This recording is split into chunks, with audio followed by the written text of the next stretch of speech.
താൻ city ബ്രാഞ്ചിലെ salesman അല്ലേ? അതെ. തനിക്ക് ഈ ആശ്രമത്തിൽ എന്താ പണി? ഹോമം നടത്താനുള്ള സാധനങ്ങൾ കൊണ്ടു കൊടുക്കാൻ വൈദ്യര് പറഞ്ഞിട്ട് വന്നതാ. ഹോമോ? ഞാനൊരു സത്യം പറയാം.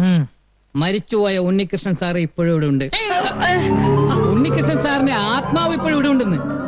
ഇടയ്ക്കിടയ്ക്ക് ഇവിടെ വരും, സുഭദ്രാമാച്ചിയുടെ ദേഹത്ത് കൂടും. അതിനൊക്കെ ശാന്തി കിട്ടാൻ വേണ്ടി ഇന്നു മുതൽ സ്വാമി ഒരു ഹോമം തുടങ്ങാൻ പോവുക. Be careful. എന്നിട്ട് സാധനങ്ങളൊക്കെ സ്വാമിനെ ഏൽപ്പിച്ചോ? ഏൽപ്പിച്ചു. എന്നാ പോ. സാധ്യനാരായണ ഋഷി ദേവി ഗായത്രി ഛന്ദ പരമാത്മ ദേവത ഓം നമോ നാരായണ ഓം കാളി കാളേശ്വരി സർവമംഗല സ്വരൂപിണിയ സ്വാഹ സ്വാഹ.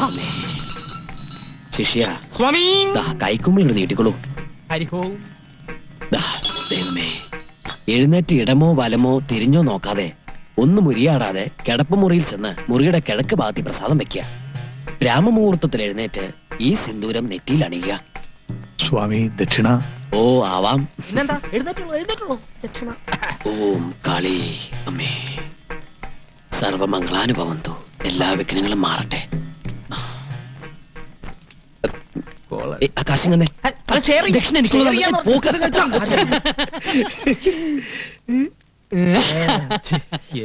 ഹോമം കസറി ശ്ലോകം ചൊല്ലിയപ്പോ കംസന് വല്ല സംശയം തോന്നിയാവോ? അല്ല, ഇന്റിമേറ്റ് ഫ്രണ്ട് ഇതൊക്കെ എവിടെ പഠിച്ച്? ഹോമവും വഴിപാടൊക്കെ ഒരുപാട് നടത്തി തറക്കല്ല് പൊളിച്ച ഒരു തറവാട്ടിലെ മെമ്പറാണ് ഇഷ്ടോ. ഇതൊന്നും ഒരു പുത്തരിയല്ല. പിന്നെ എന്റെ ഒരു ഫുൾ സപ്പോർട്ടും ഉണ്ടായിരുന്നല്ലോ. അപ്പഴേ പിന്നെ നമുക്ക് നാളെ കാണാം. എനിക്കൊരു സ്ഥലം വരെ പോവാനുണ്ട്. അതെന്താ അത്ര അർജന്റായിട്ട്? നമ്മുടെ പതിവുള്ള പൂജക്കിതില്ലേ? അതെ, ഹോമം തുടങ്ങുന്നതിന് മുമ്പ് തന്നെ 2 ചെറിയ ഡോൾബി ഞാൻ പൂജിച്ചു. മുത്തപ്പ, നിങ്ങൾ തുടങ്ങിക്കോ, ഞാൻ ജോയിൻ ചെയ്തോളാം. പിന്നെ ഒരു കാര്യം പറഞ്ഞ ആരും ബഹളം ഉണ്ടാക്കരുത്.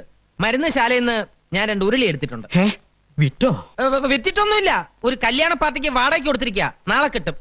പിന്നെ 2 തൂക്കുകളൊക്കെ എടുത്തിട്ടുണ്ട്. അതിവിടെ നിലവറെ കിടന്ന് ചുമ്മാ ക്ലാവ് പിടിക്കല്ലേ? അതവിടെ ക്ലാവ് പിടിച്ചിട്ടാണ്. നിനക്കെന്താ?